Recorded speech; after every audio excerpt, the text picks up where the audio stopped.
Why was everyone ignoring her at the briefing table? The map spread across steel, voices heavy, overlapping, fighting for space. The mission commander's tone was clipped, urgent, sharp. Every man in the room leaned forward, fists against their knees, sweat trailing down necklines despite the air conditioning's hiss. And her? She sat in the corner, arms folded across her chest, boots planted tight against the floor like she was afraid the ground would vanish if she let go. They didn't see her, not really, not the way they saw each other. She was quiet, always had been, the kind of quiet that unnerved people because it wasn't empty. It carried weight. It said, "I know something you don't," it said. "I've already made peace with something you're still running from."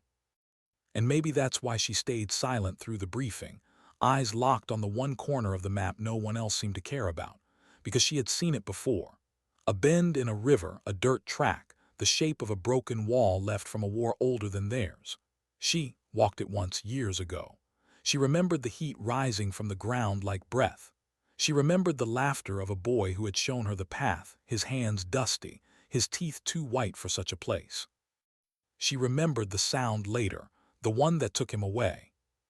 But she didn't speak, not yet. The commander's hand slammed the table. "We move at 300. Teams 1 and 2, you'll take the north entrance. 3 will cover the extraction route. Questions?" No one had any, or maybe no one dared.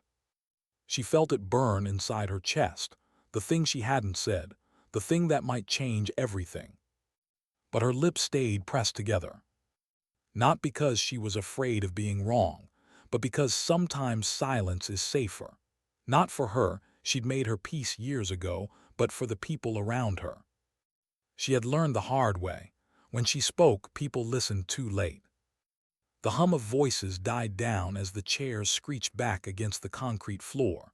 Boots stomped toward the armory, chatter already returning to jokes, to nerves disguised as arrogance.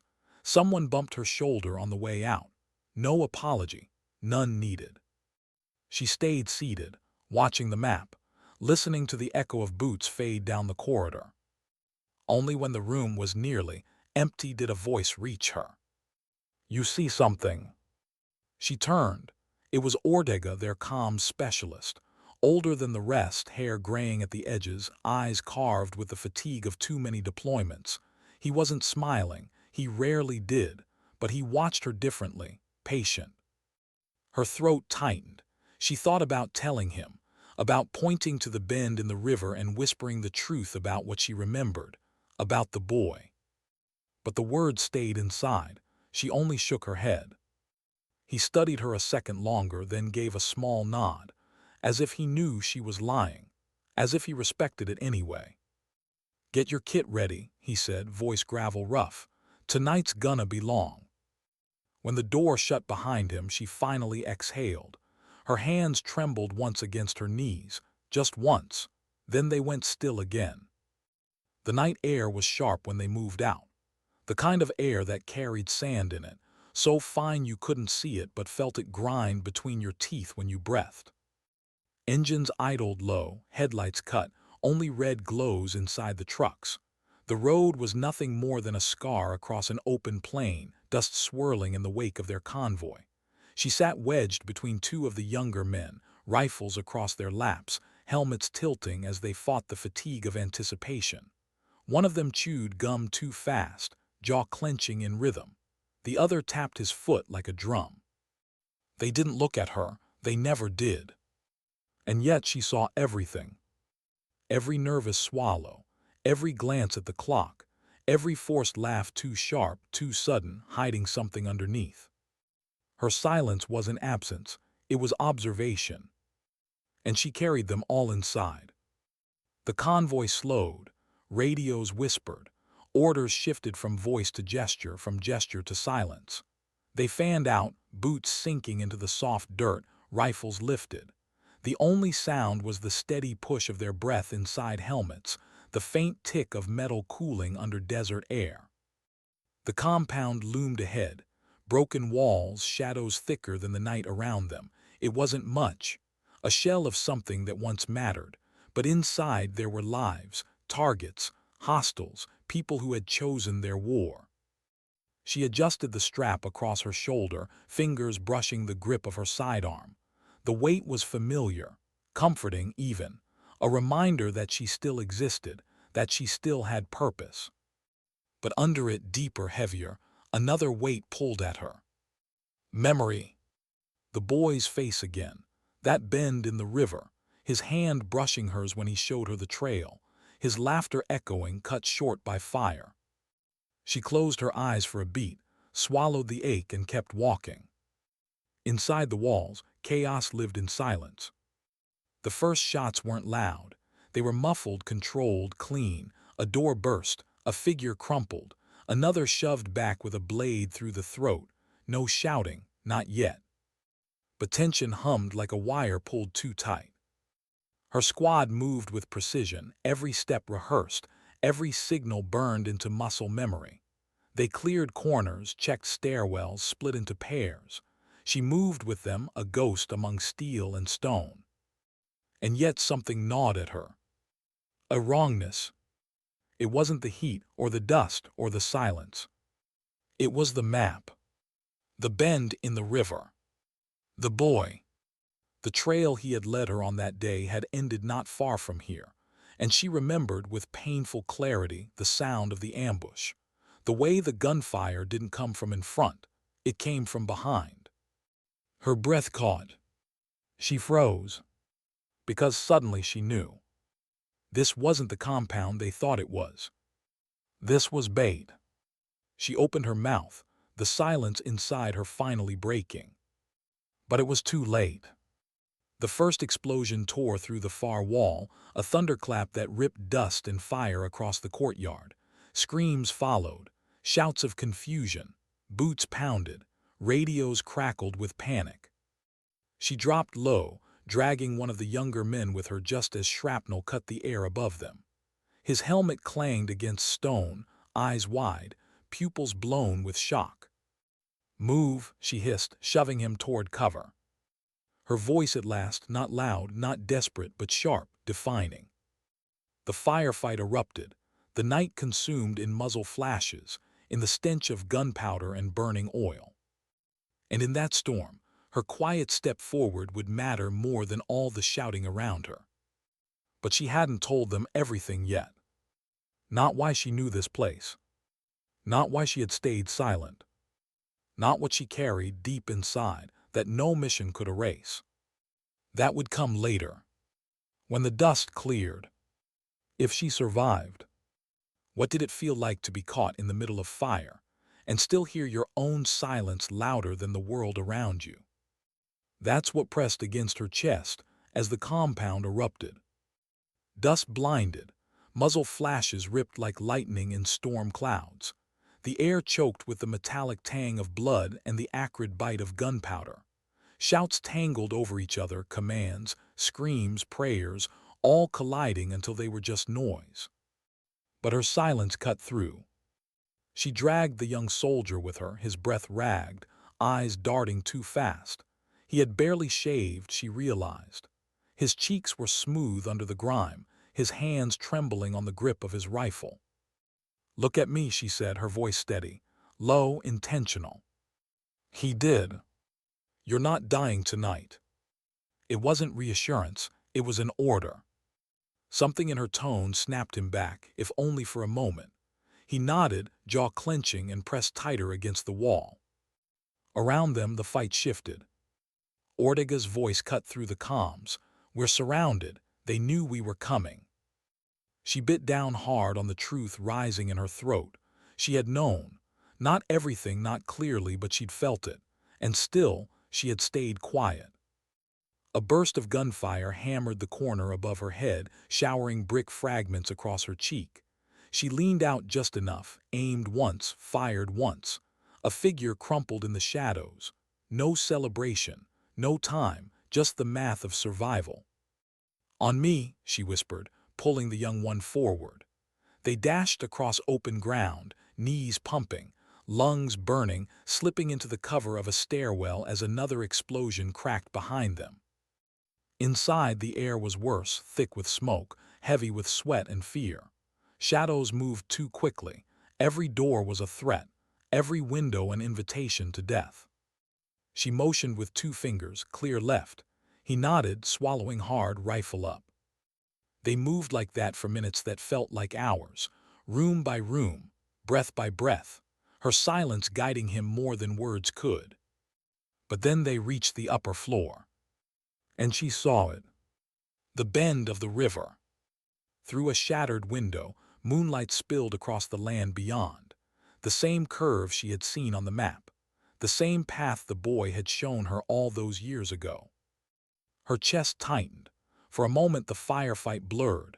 The gunfire faded, and she was back there, younger, softer, still believing the world had room for innocence. The boy's laugh echoed, the warmth of his small hand tugging hers, the way he'd pointed to the trail with pride, like he was sharing a secret treasure. And then the sound that stole it all. She blinked hard, forcing the memory back down. The present roared in again, unforgiving. Because outside that bend, muzzle flashes flickered, dozens of them. It wasn't just an ambush, it was a cage. Her hand tightened on her rifle. She knew what this meant. The mission wasn't just compromised, it was impossible. And yet, she couldn't tell them why she had known, couldn't admit what tied her to this place, to this ruin, to the boy who had once led her here and whose blood still stained the earth she now stood upon. If she did, would they understand? Or would they only see betrayal in her silence? A scream tore through the hall below. Ortega's voice barked, raw, "We're losing people. We're the Hell's Team 3. She moved before she thought. Down the stairwell, boots hammering against stone, the young soldier on her heels. Smoke clawed at her throat, vision swimming with shifting shadows. Then Ortega. Pinned against a wall, rifle nearly empty, blood streaking across his sleeve. 3 enemies pressing in, weapons raised. She didn't shout, didn't call. She just acted. Her first shot dropped one. The second clipped the shoulder of another. Then she was on the third, knife flashing, breath sharp in her ear as she drove steel through cloth, through flesh, through resistance. It was quiet, almost disturbingly so, the kind of silence that followed violence too quickly. Ortega staggered, clutching his bleeding arm, eyes narrowing at her. "You knew," he rasped, "not a question." She froze. For a second her chest screamed with the weight of confession. To spill it all. To tell him about the map, the river, the boy, the memory she had carried like shrapnel for years. But she swallowed it. "Not here, not now." "Get up," she said instead, slipping under his good arm to steady him. He grunted but didn't fight her. The young soldier reappeared, eyes wide at the blood, the knife still dripping in her hand. He didn't speak either. Maybe he couldn't. They moved together, deeper into the compound, following the fatting signals of their team. But every step pressed heavier on her chest. Because she knew this wasn't survival anymore. This was attrition. One by one, the voices on comms faded, shouts cut off mid-syllable, static swallowing names. Until finally, there were only a handful left. They huddled in what had once been an inner courtyard, broken tiles glistening with dust and blood, faces streaked with sweat, helmets cracked, hands trembling as they reloaded what little ammo remained. No jokes now, no arrogance, just fear. The kind that strips you down to the bone and leaves only the question, why am I still here? She looked at them, young, old, hard, soft, all human, all mortal. And in their eyes she saw it, the reflection of her own silence. Because they were starting to realize. This wasn't a mission. This was a sacrifice. The commander's voice came over comms, raw with static. Hold position, extraction inbound, 10 mics. 10 minutes. 10 lifetimes. They all knew it. One of the men laughed bitter. 10 mics, we won't last 2. Ortega leaned against the wall, blood seeping through his bandage, jaw set. He didn't laugh. He didn't cry. He just looked at her. Like he was waiting. like he knew she had something left unsaid. Her throat burned, her hands clenched. But once again the silence won. Not because she wanted it to, but because some truths carried more weight than even war could hold. A shadow moved across the rooftop above. Instinct snapped her body tight, rifle up. One shot, a body toppled, crashing down in dust. The others jerked, rifles rising, breaths sharp. She lowered her slowly, gaze never leaving the rooftop. Her voice, when it came, was quiet, almost too quiet. "They're not done yet." No one argued. They just waited, hearts pounding, listening for the next sound, the next step, the next sacrifice. How long could silence hold against death knocking on every wall? That's the thought that pressed into her mind as they waited in the courtyard, weapons drawn, breaths shallow. The firefight had quieted, not ended, but shifted, like the enemy wasn't rushing anymore, like they knew time itself was on their side. The commander's voice repeated over comms, strained but steady. "Hold position. Extraction inbound, 10 mics." 10 minutes again, still. But she knew. She had been here before, not in this exact courtyard, not with these exact faces, but she had felt this trap before, in another time, in another skin. And back then no extraction came. The air was thicker now, not just with dust and smoke, but with fear so dense it clung to their skin like sweat. One of the younger men muttered something under his breath, a prayer maybe, words meant for ears that weren't here. Another tapped the side of his helmet, shaking it, cursing the static on comms as if anger could summon rescue. She crouched near the edge of the courtyard, rifle steady, eyes fixed on a gap in the wall. Shadows shifted there, not moving forward, just waiting. She hated that. She hated patience and enemies. It meant they knew something she didn't. Or maybe they knew something she did. Ortega slid down the wall beside her, breathing heavy. His wounded arm pressed tight against his side, blood darkening his sleeve. "They're not coming in," he muttered, voice low. She nodded once. "You know why," he added. Her jaw clenched. She could feel his eyes on her, sharp even through the pain. He wasn't asking, he was accusing. But before she could respond, a crack split the air. Not gunfire, not close. A signal. And then it began again. Bullets raked across the courtyard from the walls above, sending them scrambling to whatever cover remained. Chips of stone sprayed, fragments stinging against exposed skin. One of the men screamed, hit in the leg, blood spilling into the tiles. Another dragged him back, teeth gritted, swearing with every breath. Her rifle barked in answer, controlled, calm. One target down, another suppressed. Her silence had never been fear, it was focus. But even focus couldn't stop what was coming. There were too many. Too patient. Too certain. She swallowed hard, pressing tighter into cover, breath steady despite the chaos. And as she reloaded, hands moving without thought, the memory came back. The boy again. The same bend in the river. But this time more detail. She remembered the sound of his laughter, not loud, not wild, but soft, like he was always afraid someone would hear him, like joy itself had to be hidden. He had shown her the trail, pointing it out like a secret between them. She had followed, smiling in a way she hadn't in months. And then the crack of rifles, the way he jerked, his body spinning, eyes wide not with fear but with confusion. She had dragged him, screaming, into cover, pressed her hands to the wound that poured too fast, too hot. His lips moved, trying to speak, but the words drowned in his own blood. She had held him until the light left his eyes. And then she had kept moving.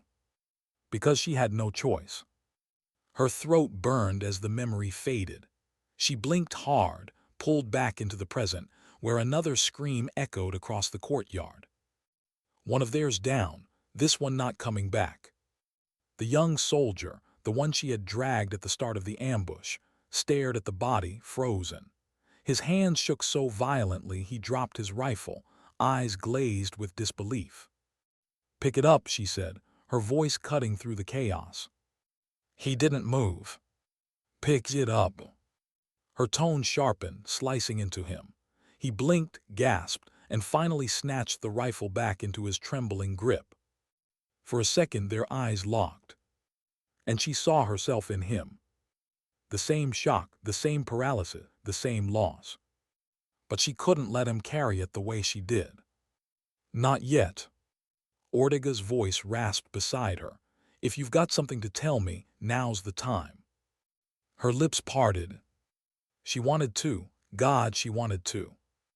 To tell him about the boy, about this place, about how she had failed once and how every step tonight was her attempt to rewrite that failure. But then another explosion. The wall shook. Dust collapsed from above, blinding them for a beat. And the moment was gone. She pressed forward instead, crawling toward a broken archway, rifle raised. She peeked through, caught sight of movement, fired twice. Another body dropped. But more kept coming. Always more. And in the silence between shots, she realized something. This wasn't just about the mission. This was about her. They weren't just surrounding them because it was strategy. They were surrounding them because someone knew she was here. And if someone knew, then maybe the past hadn't stayed buried after all. Minutes dragged like hours. The commander's voice came over comms again, fainter now, broken with static. "Hold, almost there, extraction." But no one believed it anymore.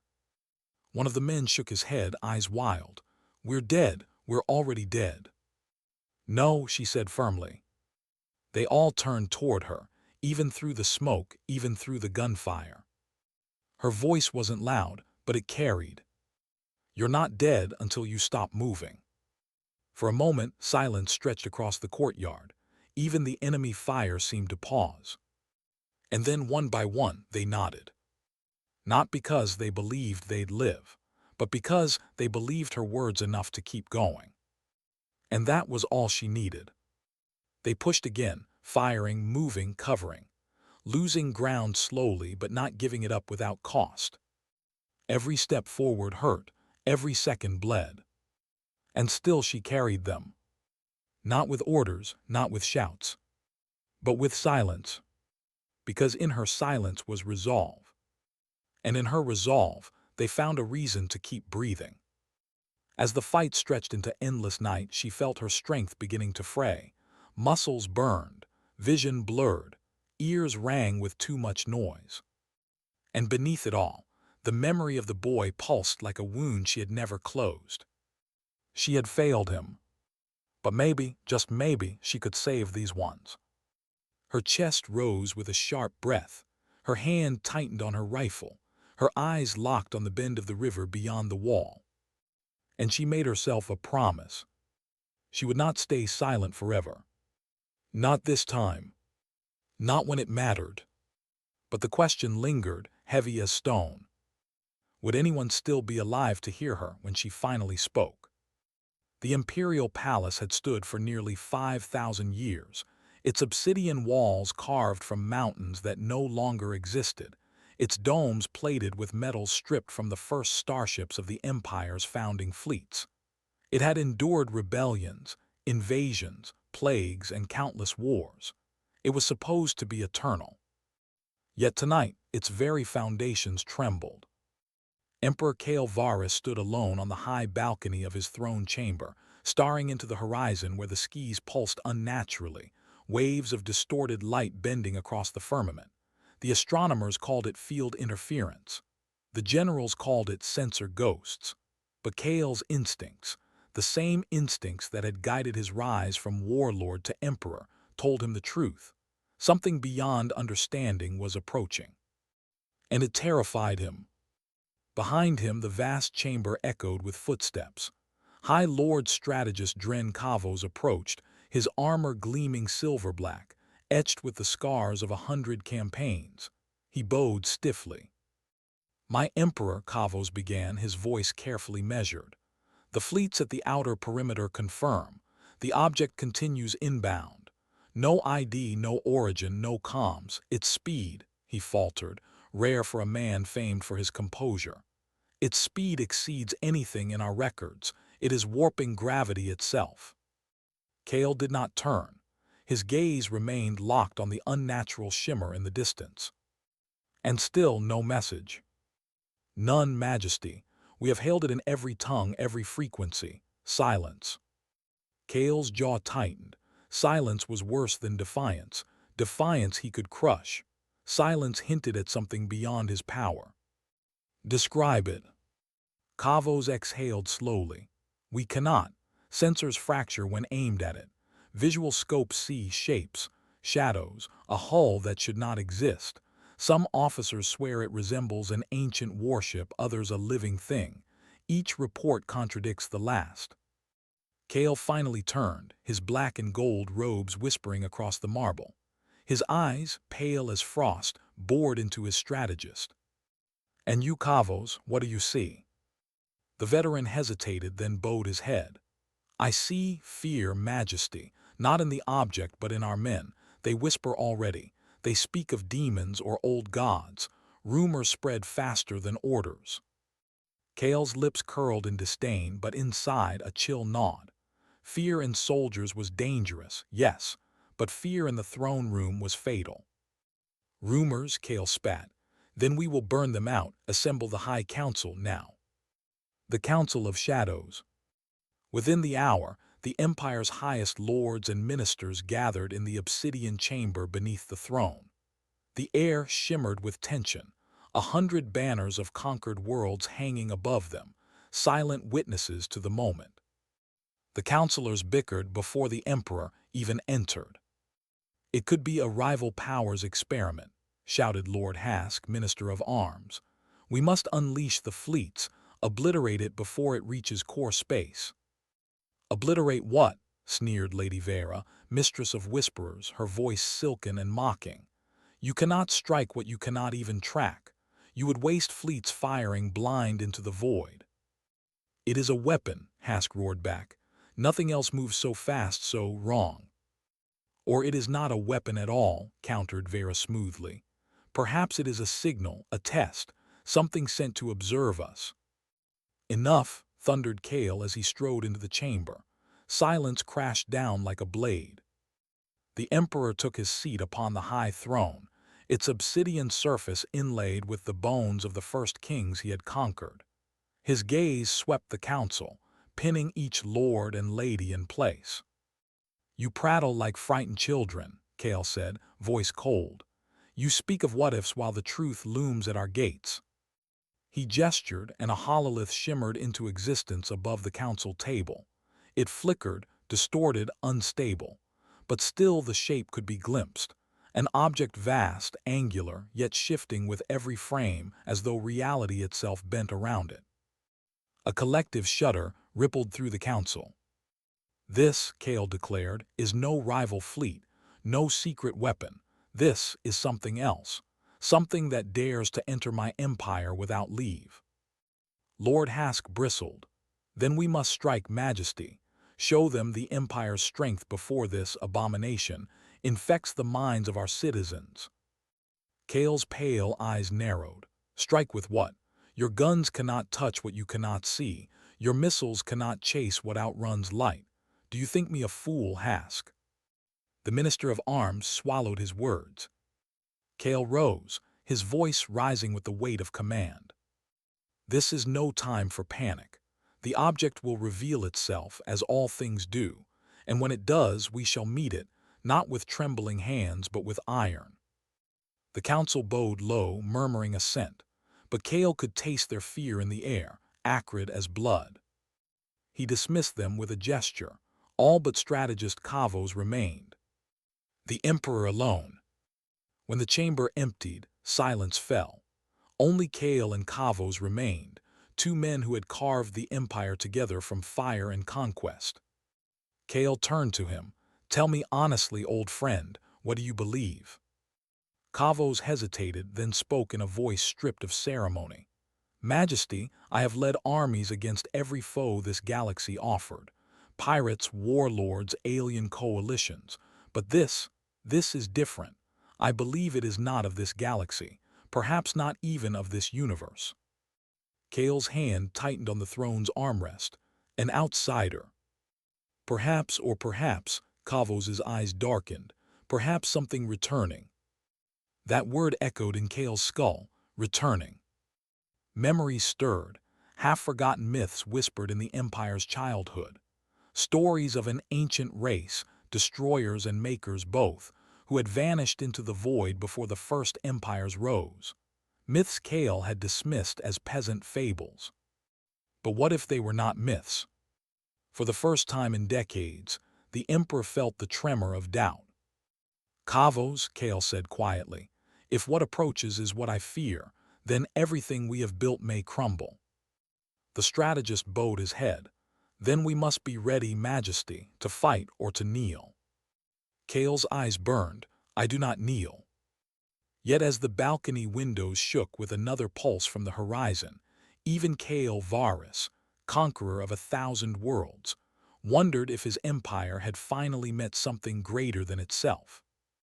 Across the stars, far beyond the palace in the depths of space, the unknown vessel continued its silent approach. No thrusters burned, no signals blared, yet it moved, inevitable, unstoppable. Inside, a single figure stood at its helm. Human. The man's face was calm, expression unreadable, his hands resting on the strange living metal console. He gazed at the starlit path ahead, where the Empire's heart awaited. They see us, he murmured. His voice was soft, almost reverent. Good. The vessel pulsed once, as though alive, and accelerated again. And in the heart of his palace, Emperor Kale Varus felt the walls of his empire begin to close in. The empire's outermost defense stations were meant to be monuments as much as weapons, massive citadels of steel and plasma orbiting barren worlds, each bristling with enough firepower to shatter a fleet. For centuries, they had been symbols of absolute control, their very presence enough to discourage uprisings or invaders. Now they faced something none had ever prepared for. Admiral Relax stood within the command sphere of Bastion 9, the foremost defense station along the object's trajectory.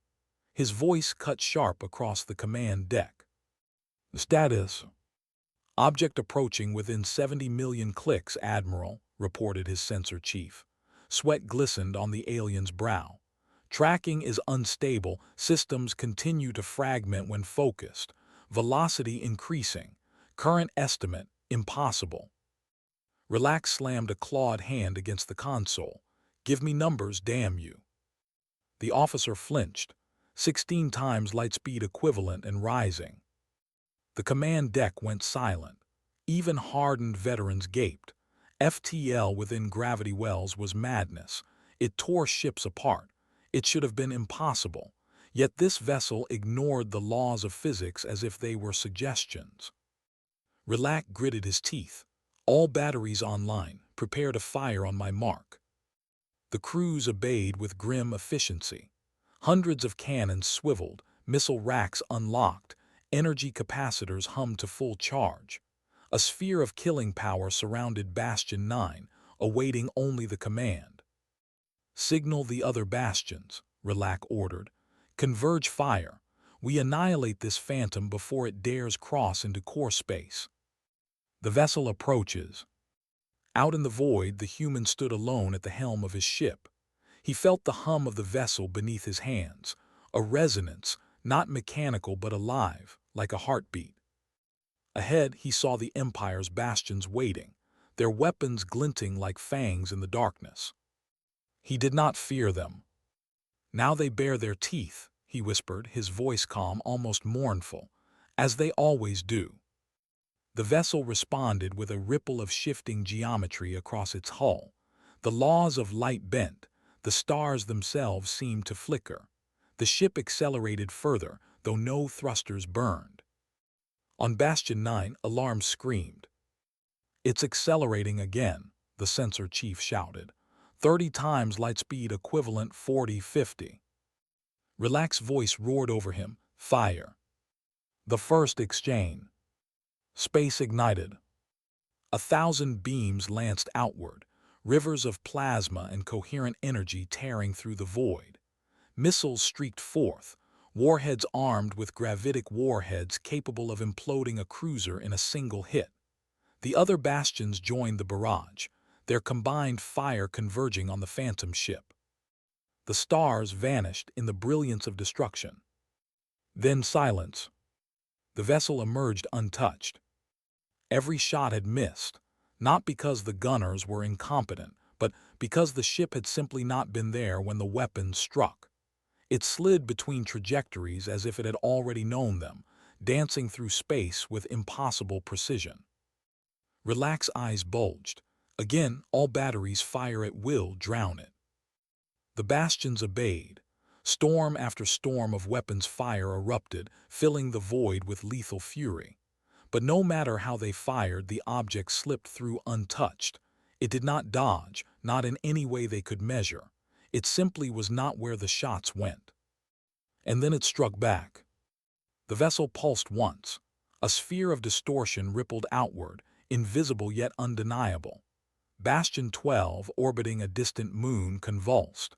Metal screamed, space itself seemed to twist, and in an instant the entire station imploded, collapsing into a singularity no larger than a fist. Tens of thousands of lives vanished without a sound. The crew of Bastion 9 froze in horror. "Gods preserve us," one whispered. Relax bared his fangs. "Do not falter, fire everything." But even as he spoke, the vessel pulsed again. Bastion 7 split apart like paper, its hull shredding into shards that spiraled into nothingness. One by one, the Empire's mighty bastions died, not with prolonged battles, not with resistance, but like insects swatted from existence. The Emperor watches. In the palace, Emperor Kale Varus stood before the hololith. The council was gathered again, every lord pale, every whisper stifled. On the projection, they watched the impossible unfold. Bastion after bastion disappeared, no wreckage, no debris, only annihilation. Kale's face remained still, but his fists tightened until blood dripped from his palms. "Report," he said, his voice was ice. Strategist Kavos answered, his tone grim. "Majesty, the object neutralized 7 bastions in under 3 minutes. It sustains no damage. Our fleets cannot even lock onto its position." The chamber erupted in panic. "It's a superweapon," shouted one minister. "No fleet can stand against this." "We must evacuate the core worlds," cried another. "Silence," Kale's voice thundered, shaking the walls. The chamber stilled instantly. The Emperor stepped closer to the hololith, his pale eyes burning. "This thing thinks it can humiliate us," he growled. "It thinks fear will break us, but the Empire has faced terror before, and we endured." His words were iron, but Kavos saw the truth in his eyes. The Emperor was afraid. The human speaks. For the first time since entering Imperial space, the vessel broadcast. A voice filled every channel, every frequency, not loud but clear, carrying across the Empire like a whisper in the ear of every soldier, every citizen, every lord. It was human. "I did not come here for war," the voice said, calm, resonant, "but war was all you offered." On every world, beings froze, listening. "You built your empire on conquest. You called yourselves rulers of the stars. But your rule is ash, your strength a shadow. You preyed on the weak and you mistook silence for obedience." The words cut like knives through the throne room. "I am the answer to your violence. I am the weight of your crimes. I am not here to negotiate. I am here to end this." Then the voice was gone. The silence it left behind was deafening. The Emperor's rage. The council erupted again, but Kale's voice silenced them with a single roar. "A human," he spat. "This phantom is a human ship." Strategist Kavos's brow furrowed. "So it would seem, Majesty. Yet, no record exists of humanity wielding such power. They are primitives, fringe-world scavengers at best. Kale's rage twisted into unease. Primitives should not wield weapons that devoured bastions whole. Primitives, Kale hissed, do not move faster than light within gravity wells. They do not unmake fortresses with a whisper. Vera, mistress of whisperers, spoke for the first time. Her tone was low, but it carried. Majesty, perhaps the humans are not what we believed. Perhaps they were never what we believed. Kale's hand lashed out. Lightning from his gauntlet struck the floor before her, shattering obsidian. Enough, he bellowed. I will not hear the word perhaps in this chamber again. What I will hear are solutions. But no one spoke. For the first time in the Empire's history, its lords had no answer. The human advances. The vessel continued its path inward. It did not slow, it did not waver. Admiral Relac, still aboard Bastion 9, stared at the void where his sister stations had once existed. His claws shook. Admiral, whispered his second-in-command, what do we do? Relac closed his eyes. The Empire's fleets were mighty, yes, but what did might mean against a ghost? He opened them again, his face carved from stone. We do what soldiers always do, he said. We fight, even if it is the last thing we do. The order was given. Bastion 9 hurled its entire arsenal in a final, desperate storm. Missiles, beams, mines, all of it lit the void. The human vessel pulsed once more. Bastion 9 ceased to exist, and the path to the Imperial core lay open. The Emperor's dread. When the hololith blinked out, Kale stood in silence, his breath ragged. Around him, the council dared not move. The Emperor's empire was crumbling. And for the first time in his reign, Kale Varus realized the truth. This was not merely an enemy. This was judgment. Why did the streets go quiet before the sirens? Because everyone already knew. News traveled faster than the Empire could censor it. By the time Bastion 9 collapsed into nothing, whispers had become shouts. The phantom vessel was coming. The fortresses that once shielded the stars had been erased in minutes, and nothing, no fleet, no decree, no emperor's threat had slowed it. On Veros Prime, the Empire's jewel world, citizens looked to the sky. Some prayed, some wept, some gathered belongings to flee, though they knew there was nowhere to run. Markets stood half-deserted. Children clung to parents. Even the city's ever-present guards were uneasy, their polished armor unable to hide the tremor in their hands. The phantom was not here yet, but its shadow already walked among them. The Emperor's command. In the throne hall, the Emperor stood taller than his fear. His voice thundered as if volume could drown doubt. All fleets converge on the core. No hesitation, no retreat. Mobilize the Aegis Guard. Ready the Obsidian Throne's defenses. He turned to strategist Kavos, and bring me the Codex. The council stiffened. None had expected that command. The Codex was legend, a relic sealed for centuries, forbidden except by the Emperor's direct decree. Kavos bowed, though unease carved his features. Majesty, the Codex is untested. Even in myth, it speaks of powers not meant to be controlled. Kale's gaze hardened. Untested weapons are still weapons. Fetch it. Vera, mistress of whisperers, watched silently. She alone did not flinch at the order, but in her eyes there was something else. Not loyalty, not even fear, something closer to curiosity. The human watches. Far beyond the core, the vessel drifted forward, silent, implacable. Inside, the human sat with his hands resting on the console, though he hardly needed to touch it. The ship moved with him, or perhaps through him, bound by something deeper than machinery. He closed his eyes. He could feel them. Worlds trembling in his path. Voices of billions crying out, pleading, cursing, praying. Fear was a vibration, and it reached him in waves. The Empire's silence was broken, not by rebellion or revolt, but by knowing. They had always believed their rulers were eternal. Now eternity cracked. The human felt the weight of it press against his chest. He was not here for vengeance, not entirely. But there were names carved into his memory, faces lost to fire, entire villages gone without trace, their only crime being weakness in the path of an empire that had no patience for weakness. He opened his eyes. His voice was barely a whisper. "This ends with you, Kale." The vessel surged forward. A city in waiting. In the Corps' capital city, soldiers patrolled in endless formations, their boots striking in rhythm against marble streets. Citizens watched, silent. There was no cheer, no pride, only dread. Among them was a young officer named Lyra. She had joined the guard not out of loyalty, but out of hunger. The empire fed its soldiers well while its workers starved. She carried a polished rifle, stood at her assigned post, and pretended not to notice the tremor in her own hands. Beside her, a veteran leaned close. His voice was low, ragged with age. "Never seen the people this quiet," he muttered. Lyra swallowed.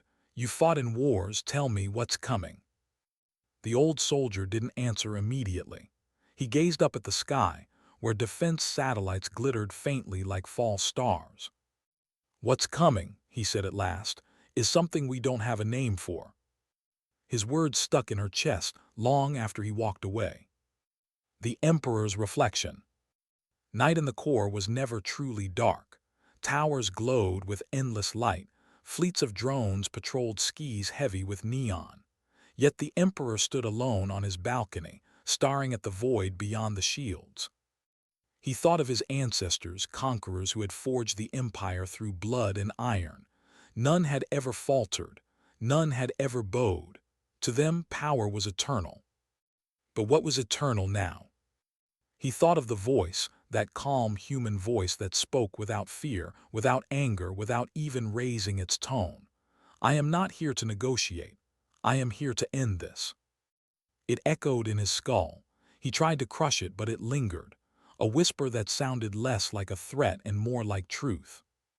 For the first time in his reign, Emperor Kale Varus wondered if power itself could die. The phantom breaks the sky. The vessel arrived. There was no warning, no flash, no ripple of translation. One moment the sky above Veros Prime was filled with its fleets and satellites. The next, the phantom ship drifted there, silent, dark, unhurried. Panic erupted instantly. Sirens wailed.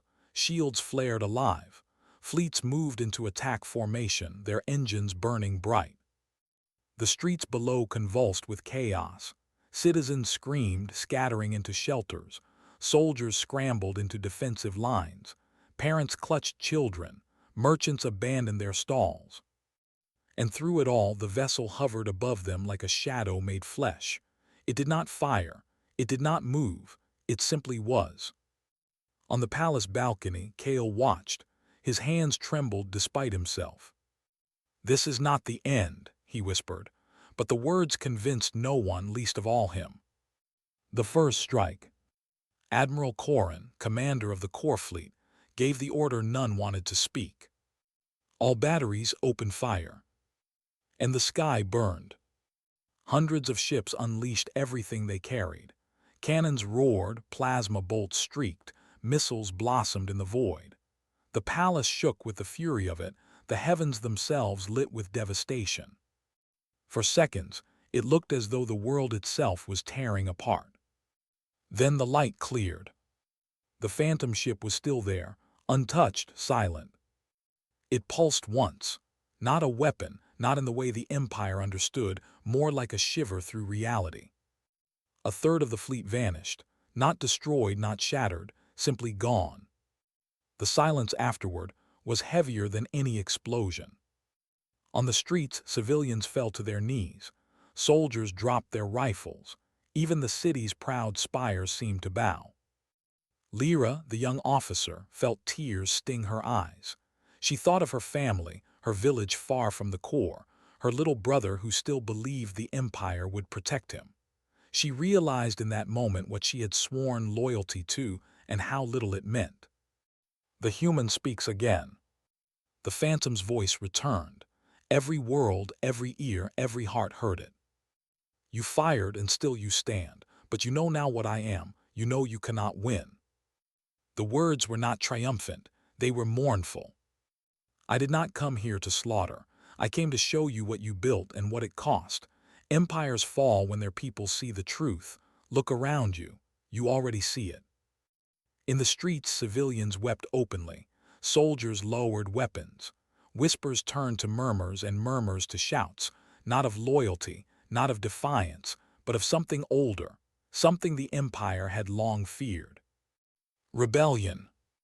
The voice faded, leaving silence behind. The emperor's last gambit. Kale staggered back from the balcony, his chest heaving. He could hear the murmurs even through the palace walls. His empire, his eternal empire, crumbling not with war, but with whispers. He turned to his guards. Bring me the codex now. Moments later, Kavos and a team of attendants wheeled in a sealed obsidian chest, runes glowing faintly across its surface.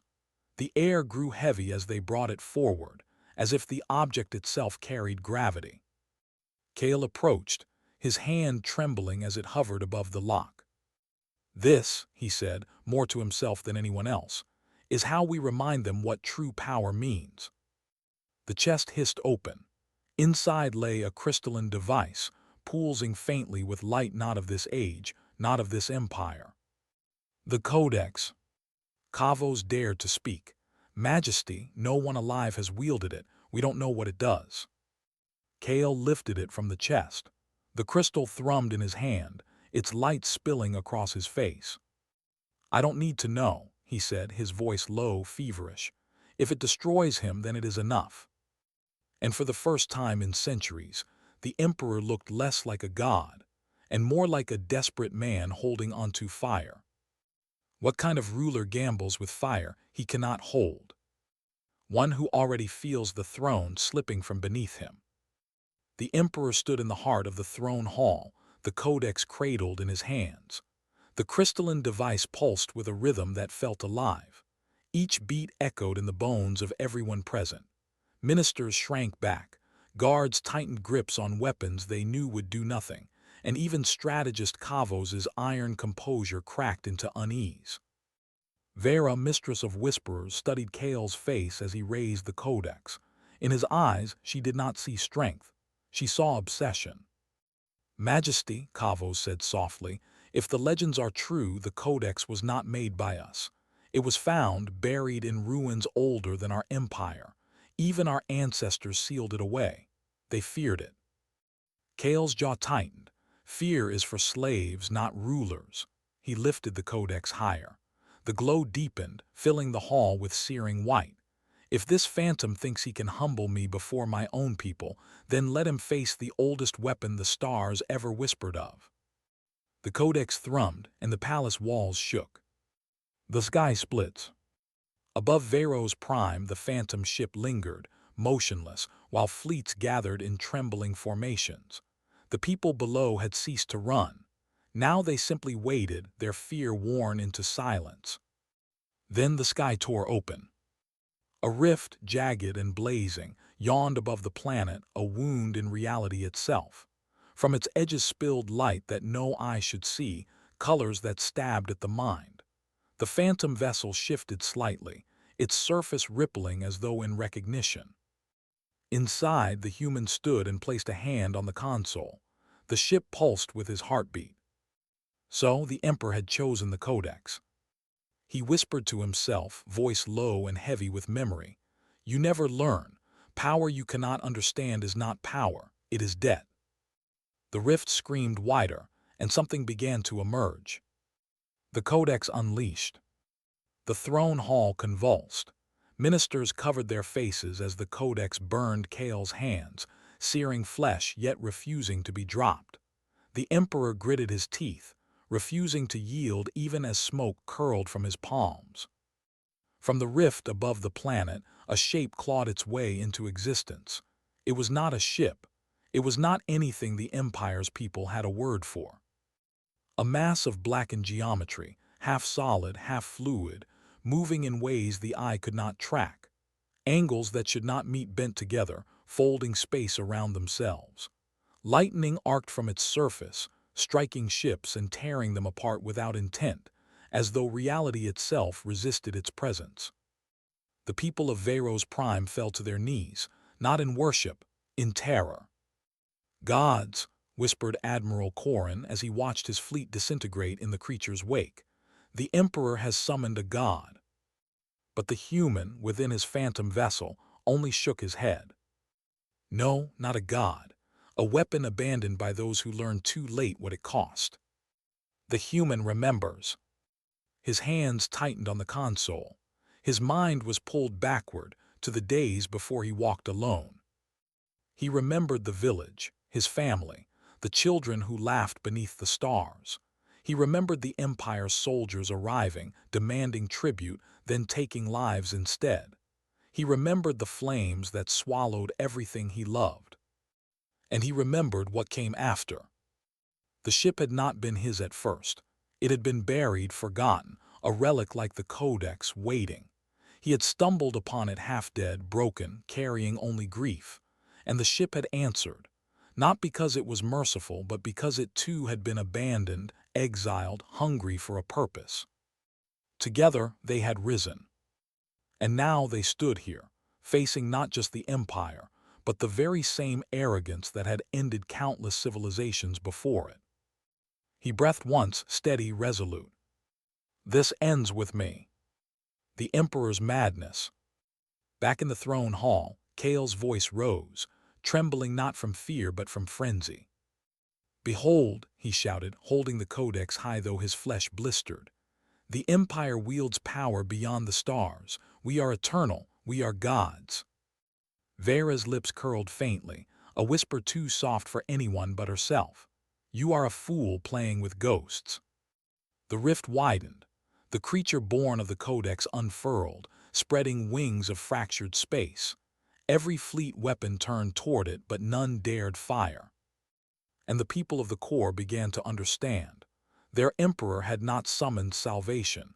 He had unleashed damnation. Clash of phantoms. The phantom vessel moved at last. It slid between dimensions, angles warping around it, until it faced the codex-born abomination. For the first time, the human felt resistance, not from the creature's will, for it had none, but from the raw weight of its existence. He placed both hands on the console. His voice was steady. "I know what you are. I know what debt you demand. I will not let you take more." The ship pulsed, not outward, not as a weapon, but inward, folding itself into shapes unseen. The phantom fought the phantom. Above Veros Prime, reality screamed. The world holds its breath. On the streets, people watched the heavens shatter. They saw their emperor's monster collide with the silent vessel, and though none understood, all felt the same truth. Something greater than them all was being decided in that moment. Lyra, the young officer, clutched her rifle though it meant nothing. She whispered a prayer she barely remembered from her childhood, not to the emperor, not to the empire's gods, but to anyone who might listen. "Please let this end." The veteran beside her, the one who had warned her, closed his eyes. His voice was low. "It will, one way or another." The emperor's fear. Kale staggered as the codex's light turned against him. Its glow no longer obeyed his grip.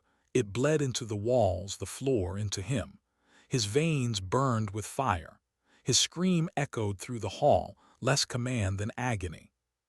Yet he clung to it. "Mine," he roared. "This power is mine." Kavos fell to one knee, shielding his eyes. "Majesty, release it. You cannot control." Lightning lashed outward, striking Kavos, hurling him across the chamber. The strategist lay still, smoke curling from his armor.